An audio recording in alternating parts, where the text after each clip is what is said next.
Switches and crossings play an essential role in connecting the rail network. We use them to guide trains from one track to another and to enable lines to cross paths.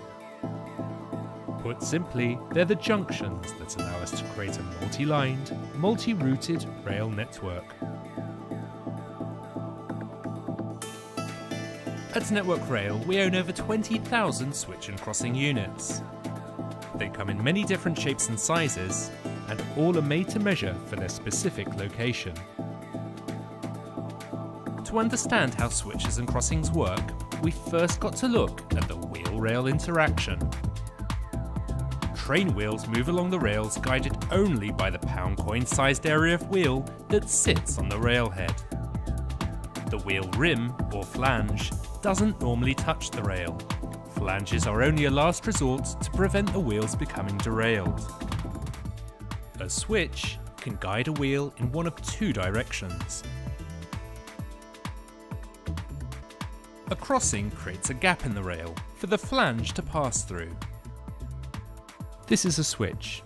Also known as a point, it's the moving part of the switch and crossing layout and is made up of two long blades which can move across to guide the train one way or another. This is the switch rail,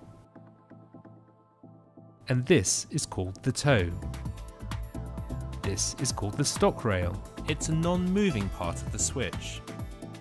The two switch blades are fixed to each other by a stretcher bar to ensure that when one is against its stock rail, the other is fully clear and will provide room for the wheel flange to pass through cleanly.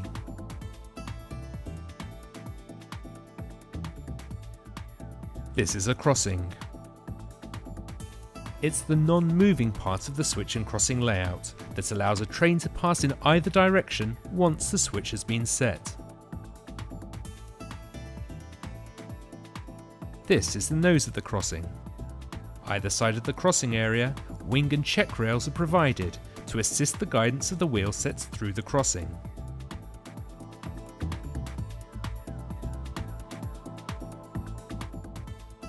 Crossings can be either fabricated, made up of two machined rails joined together, or they can be cast as a single unit. Modern crossings are now cast from manganese steel, which is an advanced alloy that gets harder with use. This is an important property as the nose of the crossing can take high impact loads as train wheels pass through. My name's Lawrence Walton and I'm a graduate engineer working for Network Rail. I'm here today to teach you about switches and crossings. The most simple form of S&C is the turnout. This is a left-hand turnout. As you can see, it diverges from the main route in a leftward direction. This is how it works. In normal mode, the left-hand wheel rolls along the switch rail and there's flangeway clearance for the right wheel to continue along the stock rail. The inside surface of the right flange is kept on course by the check rail. This restrains the wheel set and ensures it is directed along the correct route. Meanwhile, the left wheel transfers contact between the different parts of the crossing. That's where there's a high impact load. In the reverse, the right wheel rolls over the switch rail and follows its geometry. The inside surface of the left flange is guided by the check, forcing it to follow the stock rail on the new route.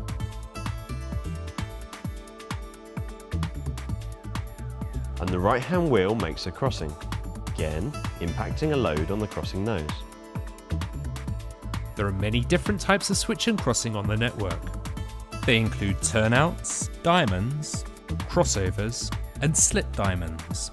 The type we use is determined by a number of factors, including the number of lines involved, frequency of use, and running line speed.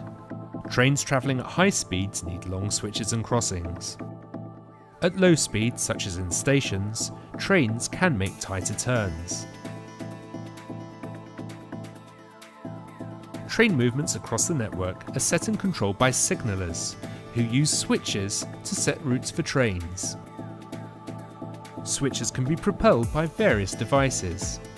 One of the simplest forms is the ground frame setup, a series of rods and cams attached to levers in signal boxes.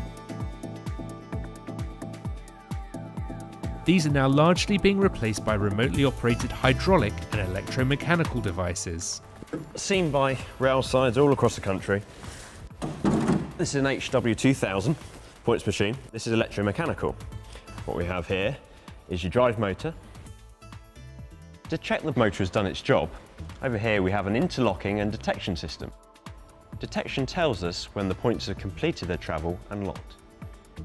Locking holds the points in this state so they cannot be physically moved, so when a train runs over the top, it remains in position. Facing point locks are one of the most important safety features on the S&C layout. They ensure that the points cannot be moved when set. This is important because failure to lock the switches could cause a derailment. As engineers, we face an ongoing challenge to maintain and improve our switch and crossing assets. Trains can create large impact and lateral forces as they change course, and these forces can cause wear and deformation.